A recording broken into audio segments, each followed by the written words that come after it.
Hello दोस्तों, नमस्कार। स्वागत है आपका एक्सेल एकेडमी में। I am Shubham विद्यु। दोस्तों, अगर आप भी मेरे साथ हैं तो वीडियो को लाइक, शेयर और चैनल को जरूर सब्सक्राइब करें। दोस्तों, आज के इस वीडियो में हम चौरी चौरा की जो घटना घटित हुई थी उसके बारे में जानेंगे और यहाँ पर इस बात को भी जानेंगे कि क्या वह घटना सही थी या गलत थी। और इसके साथ साथ दूसरी बात कि जो चौरी चौरा की घटना के बाद असहयोग आंदोलन को गांधी जी ने वापस ले लिया था, वह कितना सही था। तो चलिए शुरू करते हैं। तो यहाँ पर जो घटनाक्रम है, सबसे पहले अगर हम घटनाक्रम की बात करें यहाँ पर, तो वही चीज हम यहाँ पर देख रहे हैं। तो घटनाक्रम बताया जा रहा है कि 2 फरवरी 1922 की घटना है। भगवान अहिर जो कि इसका नेतृत्व कर रहे थे, और वे कौन थे? भगवान अहिर जो है वो ब्रिटिश सेना से रिटायर हुए, सेवानिवृत्त कह सकते हैं, एक कौन थे? सैनिक थे। इन्हीं के नेतृत्व में क्या हुआ कि बहुत सारे लोगों ने, जो कि असहयोग आंदोलन के स्वयं सेवक थे, उन्होंने कहां पर? गौरी बाजार, यहां पर बताया गया है गौरी बाजार, लिख देता हूं मैं। तो गौरी बाजार में प्रदर्शन किस लिए किया? जो खाद्य वस्तुएं हैं उनकी जो कीमतें बढ़ी थी, और इसके साथ साथ शराबबंदी को लेकर जो शराब की बिक्री थी उसकी बिक्री को रोकने के लिए इन लोगों ने क्या किया? प्रदर्शन किया। बात क्लियर? यहाँ तक का हम मामला समझ चुके। क्योंकि खाद्य में जो वृद्धि हुई है फर्स्ट वर्ल्ड वार के बाद ही से, अभी पिछले लेक्चर में मैंने बताया था कि फर्स्ट वर्ल्ड वार के बाद बेरोजगारी और महंगाई में काफी ज्यादा वृद्धि हो गई थी, जिसके चलते इन वस्तुओं में भी बहुत ज्यादा बढ़ोतरी हो गई थी। तो अब हम यहाँ पर घटनाक्रम को समझने की कोशिश करते हैं। तो यहाँ पर जो वहाँ के कहाँ के चौरी चौरा जो थाना था, वहां के जो दरोगा थे उनका नाम था गुप्तेश्वर सिंह। ये सभी भारतीय ही थे, ऐसा नहीं कि कोई ब्रिटिश पुलिस वाला था, ऐसी बात नहीं थी। तो यहाँ पर गुप्तेश्वर सिंह और उनकी टीम, मतलब और जो पुलिस अधिकारी थे, उन सभी लोगों ने इन प्रदर्शनकारियों को पकड़ा, पीटा और इनको क्या किया? कारावास, इनको जेल में भी डाल दिया, जिसके चलते इन लोगों में और ज्यादा असंतोष भड़क गया। अब क्या हुआ कि इन्होंने, ये जो क्रांतिकारी थे या प्रदर्शनकारी, जो भी आप कहना चाहें, या फिर इनके लिए सबसे ज्यादा उपयुक्त है स्वयंसेवक। तो असहयोग आंदोलन के जो प्रदर्शनकारी थे, ये क्या हुआ कि ये 4 फरवरी को अगेन दोबारा और जोरदार प्रदर्शन करने के लिए आते हैं। और यहाँ पर बताया जाता है कि इस दौरान लगभग 2000 से 2500 प्रदर्शनकारी थे। तो हम एक एक घटनाक्रम को क्रम से देख रहे हैं। तो सबसे पहले घटना क्या घटित हुई कि प्रदर्शनकारियों को पीटा, उसके बाद प्रदर्शनकारी और ज्यादा जोरदार प्रदर्शन करने के लिए दोबारा इकट्ठा हुए, और इस भीड़ में लगभग 2000 से 2500 प्रदर्शनकारी थे। अब क्या हुआ कि अब दोबारा जो है कि पुलिस आती है, और यहाँ पर गुप्तेश्वर सिंह और उनकी टीम, अर्थात जो पुलिस है और ज्यादा पुलिस बल, यहाँ पर लगभग 13 जन की बात कही जाती है। तो ये सभी आते हैं, और आने के बाद गुप्तेश्वर सिंह ने भीड़ को इधर उधर करने के लिए, छिटकाने के लिए, उनको अलग करने के लिए, उनको भगाने के लिए हवाई फायरिंग की बात कही। और यहाँ पर एक बात और यही बता देना चाहता हूँ कि यह जो दौर था 1920 से 1921, जहाँ पर गांधी जी सबसे ज्यादा लोकप्रिय नेता के तौर पर देखे जा रहे थे, और यहाँ पर गांधी जी के दैवीय स्वरूप की भी बात कही गई। जैसे कि इनको क्या क्या बातें कही गई? सबसे पहले इनको बताया गया कि ये कृष्ण के अवतार हैं, यही हमारे मसीहा हैं, यही हमको जो है कि आजादी दिलाएंगे, आजादी। और जैसे कि अफवाह के तौर पर भी बातें कही गई, जो कि काफी ज्यादा लाभकारी सिद्ध हुई। तो यहाँ पर क्या कहा गया कि गांधी जी को एक ही समय पर 2 स्थान पर देखा गया, ऐसी बातें कही गई। और इसके साथ साथ यहाँ पर एक बात ये कही गई कि गांधी जी का एक व्यक्ति ने क्या किया था? बहिष्कार किया था, इनकी बात नहीं माना था। तब क्या हुआ कि उसकी जो फसल थी वह नष्ट हो गई थी, ऐसी बात कही गई। और एक व्यक्ति जिसने गांधी जी की निंदा की थी, उसकी जो है कि बकरी मर गई थी। तो ऐसी बातें क्या थी? ये सब बातें जो है कि आप जान रहे हैं, गांधी जी कोई जो है कि बहुत देवता या ऐसी बातें नहीं थी कि राम थे या कृष्ण थे या फिर जो है कि मोहम्मद थे या फिर ईसा थे, ऐसी बातें, कोई चमत्कारी बातें नहीं थी। लेकिन इन अफवाहों का काफी ज्यादा लाभ मिला, तो होने से जन भागीदारी काफी ज्यादा हुई।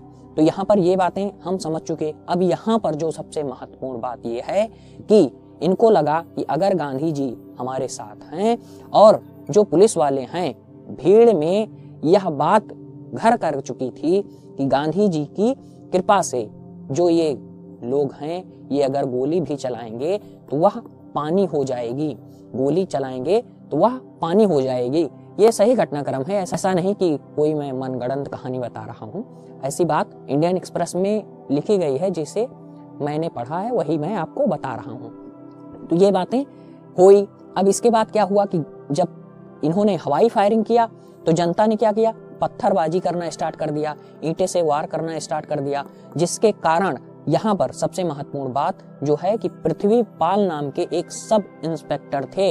ये बात आपसे पूछी जा सकती है। पूरे घटनाक्रम में गुप्तेश्वर सिंह और पृथ्वीपाल दो प्रमुख नेतृत्वकर्ता या नायक, अब यहाँ नायक कहा जाए या खलनायक कहा जाए ये बात मैं आपके ऊपर छोड़ता हूँ, तो यही दो पर्सन जो हैं मोस्ट इंपॉर्टेंट हैं, ऐसा कह सकते हैं।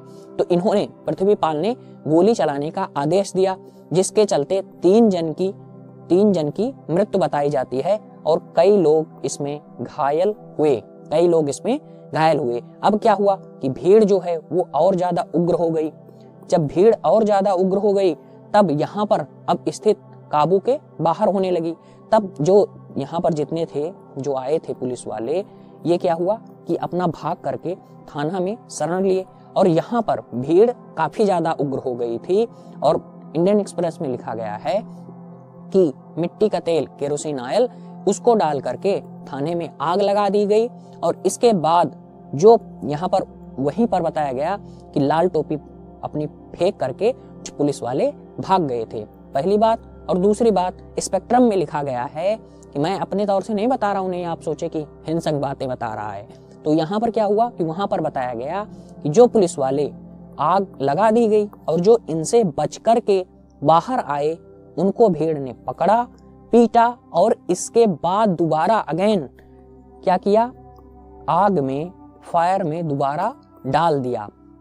मतलब इन लोगों को पूरा तड़पा के मार डाला। और यहाँ पर ऐसा बताया जाता है कि 22 लोग जो थे पुलिस वाले, वो भारतीय ही थे। उनकी जो है कि बहुत बेरहमी से, मतलब एकदम आग में भून दिया, इस तरीके से उनकी मृत्यु हुई। और यहाँ पर एक जो है कि इतिहासकार हैं, उनका नाम अमीन है। तो ये जो है कि इन्होंने कहा कि 23 लोग थे। इंडियन एक्सप्रेस में अमीन आ रहा था तो मुझे लगा ये मतलब क्या है, लेकिन बाद में जब मैंने देखा तो पता लगा कि ये एक इतिहासकार हैं। तो ये बात भी मैंने आपको बता दी। जैसे कि अगर मान लीजिए इनका नाम लेकर पूछ लिया जाए, फला व्यक्ति के अनुसार कितने पुलिस वाले थे, तो आपको पता होना चाहिए। तो यहाँ तक की पूरी बात हम समझ चुके। अब यहाँ जो बात कही जा रही है पूरा इरेज कर देता हूँ। तो यहाँ पर बताया गया कि जो स्वयं सेवक थे उन्होंने कहा कि जो थाना का उन्मूलन किया गया वह गांधी राज का संकेत है। थाने को जो हमने जलाया उससे अब हमें गांधी राज प्राप्त होगा। इन लोगों ने ये बातें कही। अब यहाँ पर जब पूरी घटना घटित हो जाती है तब क्या होता है कि अब जो एक सत्र अदालत में यहाँ पर क्या बातें कही गई, 225 जन अभियुक्तों को पकड़ा गया और उसमें से 172 को तुरंत मौत की सजा, फांसी की सजा सुनाई गई। लेकिन पंडित मदन मोहन मालवीय जी ने इसका केस लड़ा। किसका? यहाँ पर ये इंपॉर्टेंट है कि चौरी चौरा जो घटना घटित हुई थी उसका केस किसने लड़ा था? तो आपको जवाब में लेना है पंडित मदन मोहन मालवीय। तो यहाँ पर इन्होंने इसका केस लड़ा था।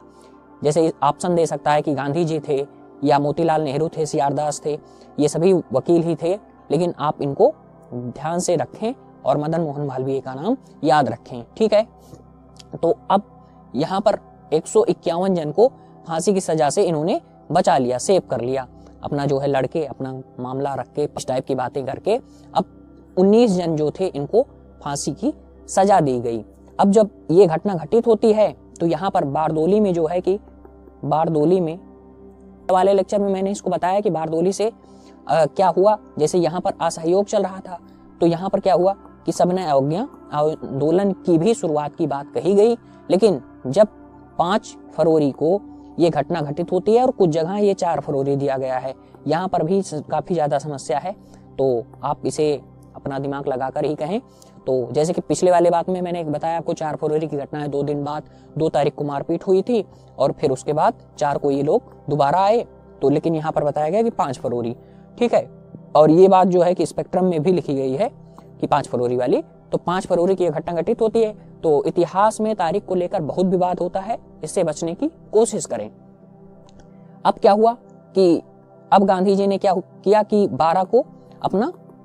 12 फरवरी को अपना क्या किया, इन्होंने असहयोग आंदोलन की वापसी कर ली, जिसके चलते जो नेता थे वो सभी काफी ज्यादा निराश होते हैं। जैसे इसमें विरोध करने वाले में मोतीलाल नेहरू ने कहा कि अगर कन्याकुमारी का एक गांव अहिंसा का पालन नहीं करता है तो इसकी सजा हिमालय के एक गांव को क्यों मिलनी चाहिए। लाला लाजपत राय ने कहा कि एक गांव के पाप के कारण पूरे देश को दंडित करना कहां तक न्याय संगत है। इसके साथ साथ जवाहरलाल नेहरू ने कहा, अपनी ऑटोबायोग्राफी में उन्होंने लिखा है कि हम सभी लोग इस समय स्वराज के नशे में जी रहे थे। और जब इन्होंने कहा कि जब ये घटना घटित होती है असहयोग आंदोलन को वापसी वाली, तो जितने भी नेता थे वो सभी काफी ज्यादा निराश होते हैं। लेकिन उन्होंने कहा कि इससे हमारा कोई भला नहीं हो सका। और इसके बाद बोस साहब ने कहा, नेताजी सुभाष चंद्र बोस ने अपनी बुक द इंडियन स्ट्रगल में लिखा कि जब जनता का उत्साह काफी ज्यादा हाई था तब इस आंदोलन को पीछे लेना किसी राष्ट्रीय विपत्ति से कम नहीं है। तो ये बातें सभी व्यक्तियों ने कहा। और इसके साथ साथ जो क्रांतिकारी समूह था, क्रांतिकारी, इसकी भी चर्चा कर ली जाए तो इसने भी अपना मोह भंग कर लिया। इस घटना ने इनका भी मोह भंग कर लिया और इनको लगा कि अब हमें जो है कि कोई दूसरा रास्ता अपनाना चाहिए, इससे हमें ज्यादा सफलता नहीं मिलेगी। तो यहाँ पर सबके पक्ष रख लिए। जैसे कि रजनी पामदत्त ने कहा कि गांधी जी ने जो है कि जमींदारों का जो पक्ष है उसको लिया। यहाँ पर इन्होंने बताया कि 12 फरवरी को उन्होंने कहा किसानों से कि आप जो है कि कर देते रहें। जबकि CF एंड्रूज जो कि एक अंग्रेज है उसने कहा कि अगर गांधी जी कर न देने वाली बात भी शुरू कर देते तब हमारे लिए काफी ज्यादा समस्या हो जाती। तो यहाँ पर मार्क्सवादी जो इतिहासकार हैं, कौन है, रजनी पामदत्त, इन्होंने ये बातें कही। और इसके साथ साथ इन्होंने कहा कि गांधी को ऐसा लगने लगा था कि यह आंदोलन पूंजीपतियों के विरुद्ध जा रहा है। और दूसरी बात इन्होंने क्या कहा कि इनको लगा कि ये जो नेतृत्व है ये मेरे हाथ से हट करके लड़ाकू जन हैं उनके हाथ में चला जाएगा। और लेकिन गांधी जी का भी यहाँ पर तर्क है। उन्होंने कहा कि अगर ये नेतृत्व हिंसा जैसे कि मेरे हाथ में रहेगा तो अहिंसक रहेगा, लेकिन अहिंसा से हट करके या हिंसक में जब चला जाएगा तब यह सरकार की दमनकारी नीति का शिकार हो जाएगा, इसके साथ साथ उन्होंने कहा कि मैं हर यातना दंड पीड़ा को सह सकता हूं, लेकिन आंदोलन हिंसक हो यह बर्दाश्त नहीं कर सकता। तो यहाँ पर मैंने सबके पक्ष देख लिए। तो जैसा कि जो थंबनेल है वहां पर लिखा गया कि चौरा चौरी सही थी, गांधी जी गलत थे। तो यहाँ पर अगर इस घटना को हम केंद्र में रखें और गांधी जी के पक्ष से देखना शुरू करें तब इनके अनुसार उनकी जो नीति थी, उनकी नीति के अनुसार यह घटना गलत थी। लेकिन जिन लोगों ने इसका बहिष्कार किया, इसका विरोध किया, जैसे कि मोतीलाल नेहरू, लाला लाजपत राय, जवाहरलाल नेहरू, इसके साथ साथ सुभाष चंद्र बोस के अनुसार अगर हम देखना स्टार्ट करें तो इन्होंने कहा कि ऐसा कोई बड़ी बात नहीं थी। फिलहाल अगर इसको हम दोबारा देखना चाहें तो इसके बाद भी बहुत सारी घटनाएं घटित होती हैं, लेकिन गांधी जी ने कोई आंदोलन नहीं वापस लिया। इसके बाद भी 1930 वाली जो घटनाएं होती हैं यहाँ पर भी कुछ हिंसक घटनाओं का जिक्र आता है, लेकिन यहाँ पर गांधी जी ने आंदोलन को वापस नहीं लिया। यह काफी विचार करने वाला प्रश्न है। लेकिन यहाँ पर इनको ऐसा लग रहा था कि जितने भी नेता हैं, जैसे कि दिसंबर 1921 का दौर जब था, यहाँ पर बहुत सारे नेता गांधी को छोड़ करके जितने भी नेता थे, लाला लाजपत राय, CR दास, मोतीलाल नेहरू, सुभाष चंद्र बोस, जवाहरलाल नेहरू, इन सबको सरकार ने कारावास में डाल दिया था, जिसके कारण अब जो नेता हैं ये सभी भी जो है कि समाप्त होने लगे अहमदाबाद में। इसीलिए तो गांधी जी को सर्वे सर्वा घोषित किया गया कि अब जितने भी निर्णय हैं, जितनी भी बातें हैं, उनको आपको ही लागू करना है। तो जल्दी से जल्दी हम सब चीजों को कवर कर लिए, ठीक है, घबराने की बात नहीं, वैसे ये चीजें मैंने बता दिया है। अब और क्या बचा इसमें, गांधी जी का पूरा मतलब पूरी समीक्षा, चौरा चौरी की पूरी बातें और इसके साथ साथ जितने भी रिपोर्ट थी, जितनी भी बातें जुड़ी थी, इन सबको मैंने आपको विस्तार में बताने की पूरी कोशिश की। आज काफी ज्यादा तेज बातें की गई जिससे कि कम समय में ज्यादा चीजों को हम पकड़ सकें। तो अब इसमें कुछ और बचता नहीं है। चौरा चौरी की घटना पूरा कंप्लीट कर लिया हमने। इसके साथ साथ सविनय आंदोलन को हमने कंप्लीट नहीं, वो असहयोग आंदोलन को हमने कंप्लीट किया और इससे पीछे खिलाफत आंदोलन को कंप्लीट किया। अब यहाँ पर एक और जो है इंपॉर्टेंट घटना होती है मोपला विद्रोह वाली, उसको हम कंप्लीट कर लेंगे। और फिर स्वराज पार्टी का गठन, जिसने सड़क पर नहीं संसद में आंदोलन को चलाया, जिसने सड़क पर नहीं संसद में आंदोलन को चलाया, क्योंकि गांधी जी मार्च 1922 में गिरफ्तार होते हैं और उनको 6 वर्ष की सजा दी जाती है, लेकिन स्वास्थ्य खराब होने के चलते उनको 1924 में छोड़ दिया जाता है।